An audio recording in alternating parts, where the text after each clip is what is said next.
तो well we are back again and यहाँ पे जो है फेयर प्ले जो हमारी स्टोरी है हनीसकल क्लास 5th की, ठीक है, इसको हम स्टडी कर रहे हैं। पहले पार्ट के अंदर हमने देखा कि जो जुम्मन की आंटी है उसने अपनी ज़मीन जो है जुम्मन को दे दी थी ताकि जुम्मन उसकी खिदमत करता, लेकिन जुम्मन ने ऐसा नहीं किया। इसलिए जो है अब जो आंटी है वो तंग आ चुकी है, बूढ़ी औरत, वो गांव में सबके पास जा रही थी एंड उनको बता रही थी कि किस तरह उसके साथ नाइंसाफ़ी हो रही है। एंड फाइनली अब जो औरत ने डिसाइड किया है पंचायत का, वो अलगू चौधरी जो जुम्मन का खास दोस्त है उसके पास भी गई थी, उसको भी उसने बताया कि तू पंचायत में आकर सच बोलना।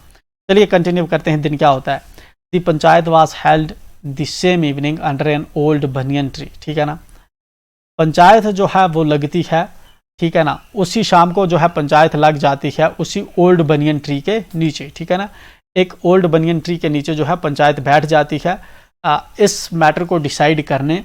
जुम्मन और उसकी जो चची के बीच में जो मामला चल रहा है, ठीक है ना, इस मामले को सेटल करने के लिए पंचायत लग जाती है।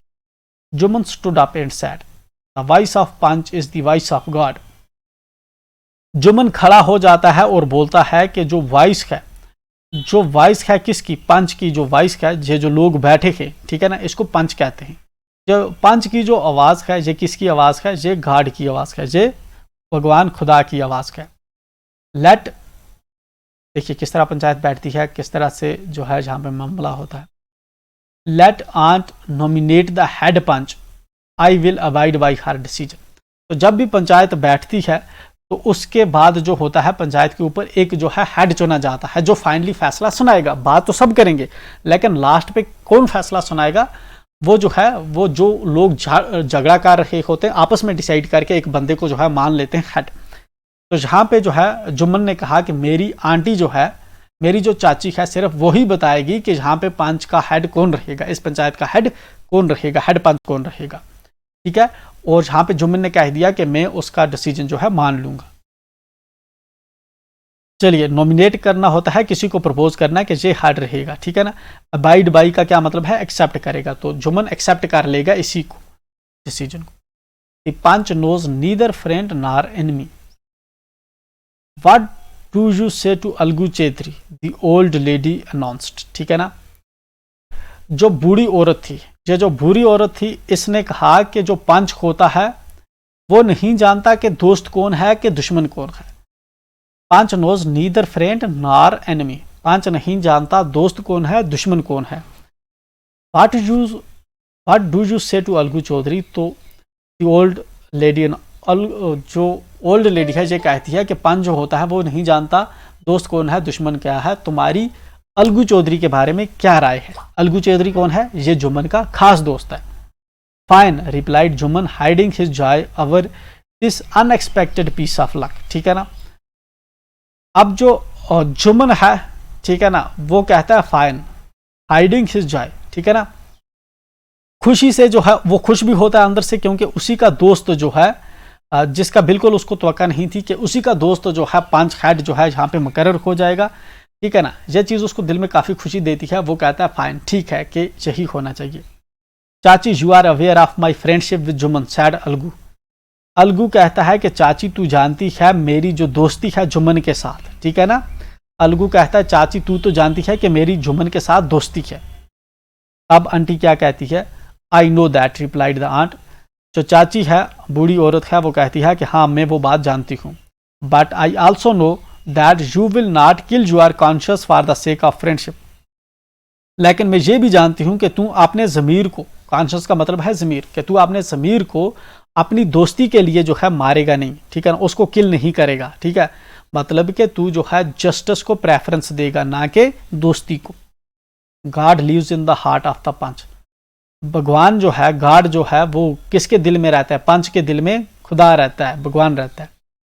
And his voice is the voice of God, और जो वॉइस होती है, जो पंच की आवाज़ होती है, वो खुदा की आवाज़ होती है। And the old lady explain her case, और जो ओल्ड लेडी है वो अपना केस जो है एक्सप्लेन करती है पूरी पंचायत के सामने, ठीक है। जुम्मन सैड अलगू, अलगू जो है अब जुम्मन कहता है कि Jumman you and I are old friends, your aunt is as dear to me as you, ठीक है ना। तो जुम्मन अलगू जो है वो कहता है कि जुम्मन तू और मैं जो है पुराने दोस्त हैं, तुम्हारी जो आंटी है ये इतनी ही करीबी मुझे है जितनी के तुझे। नाउ आई एम ए पंच, अब मैं एक पंच हूँ। You and your aunt are equal before me, अब तू और तुम्हारी जो आंटी है मेरे सामने बराबर हैं। व्हाट हैव यू टू से इन योर डिफेंस, तुम्हें अपने डिफेंस में क्या बोलना है, ठीक है ना। पहले जो है आंटी पूरा अपना केस सुनाती है, ठीक है ना। उसके बाद जो है जुम्मन को मौका दिया जाता है अलगू के द्वारा कि अब वो भी अपना जो है केस रखे। 3 years ago began जुम्मन, 3 साल पहले जुम्मन कहता है my aunt transferred her property to me, 3 साल पहले जो मेरी आंटी है इसने मुझे जो है अपनी प्रॉपर्टी ट्रांसफर कर दी थी। I promise to support her as long as she lived, मैंने वादा किया था कि जब तक ये जिंदा रहेगी मैं इसको सपोर्ट करूंगा, ठीक है ना, इसकी खिदमत करूंगा। I have down all I could, ठीक है ना, मेरे पास जो भी, I have done all I could, मेरे पास जो भी था वो मैंने किया, जितना हो सकता था मुझसे मैंने किया। There have been a couple of quarrels between my wife and her but I can't stop it, ठीक है ना। यहाँ पे जो है कुछ जो है झगड़े हो रखे हैं मेरी बीवी और मेरी चाची के बीच में, जिनको मैं नहीं रोक सकता, मैं नहीं रोक सकता। बाकी मेरी तरफ से जितना होता है वो मैं करता हूँ। Now my aunt is claiming a monthly allowance from me, अब मेरी जो आंटी है, मेरी जो चाची है, वो मुझसे एक मंथली अलाउंस जो है मांग रही है। दिस इज़ नॉट पॉसिबल, ये चीज़ जो है पॉसिबल नहीं है, ये मुमकिन नहीं है। That's all I have to say, इतना ही सब मुझे अब जो है कहना है, इतना ही मुझे कहना है कि अब ये जो इसकी डिमांड है ये मैं पूरी नहीं कर सकता, जितना मुझ तक हो सकता है मैंने किया है, ठीक है। मैंने इससे प्रॉमिस किया है कि इसके मरने तक जो है मैं इसको सपोर्ट करूँगा, जितना मुझसे पॉसिबल हो रहा है मैं कर रहा हूँ। हाँ, मेरी और मेरी बीवी और इसके बीच में झगड़े हो रखे हैं, उनको मैं रोक नहीं सकता। अब जो मुझसे जो मंथली अलाउंस मांग रही है वो मैं नहीं दे सकता, इतना ही मुझे कहना है। Jumman was cross claimed by Algu and others, ठीक है ना, cross examined by Algu and others. Jumman जो है उसको जो अलगू है और जो दूसरे हैं उन्होंने उसको क्रॉस एग्जामाइन किया, मतलब उसकी बात को जो है बीच में खंगाला, टोका। Then Algu announced we have gone into the matter carefully, ठीक है ना। उसके बाद जो अलगू है वो अनाउंस करता है कि हम इस मामले में बहुत गहराई से गए थे। इन आवर ओपिनियन, हमारी राय में जुम्मन मस्ट पे हिज, तो इसके ओपिनियन में, ठीक है ना, अलगू क्या कहता है कि Jumman must pay his aunt a monthly allowance और else the property goes back to her, ठीक है ना। जुम्मन जो है फाइनली काफ़ी डिस्कशन होने के बाद जो है काफ़ी डिस्कशन होने के बाद अलगू क्या कहता है, अलगू कहता है कि हमने इस मैटर को काफ़ी गहराई से देखा है, बारीकी से देखा है, और हमारी राय में जो है अब जुम्मन को मंथली अलाउंस जो है आंटी की जो डिमांड है वो देनी चाहिए, या जो प्रॉपर्टी है आंटी की वो उसको वापस जाएगी, ठीक है ना। Now the two friends were seldom seen together, ठीक है ना। अब ये जो ऐसा मैटर हो चुका था, क्योंकि जो है अब इसने फैसला ऐसा सुनाया था, अलगू ने फैसला तो जुम्मन के खिलाफ था, जुम्मन को ला कर रहा था इसके हक में फैसला सुनाएगा क्योंकि ये इसका दोस्त है। लेकिन जुम्मन ने यहाँ पे क्या किया कि फैसला सुनाया जैसे होना चाहिए था, ठीक है। तो अब ऐसा लगता था कि अब ये जो दोस्त थे ये सेल्डम सीन टुगेदर, कभी जो है शायद ये अब इकट्ठे नहीं होंगे, ठीक है ना। The bond of friendship between them was broken, अब जो है इनके बीच जो दोस्ती थी वो ख़त्म क्या होती है, हो गई है, ख़त्म हो गई दोस्ती। सबको लगता था अब ये इकट्ठे कभी नहीं होंगे।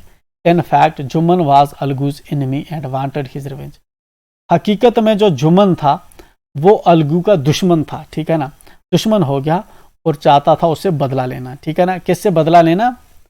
अलगू से बदला लेना। कौन बदला लेना चाहता था?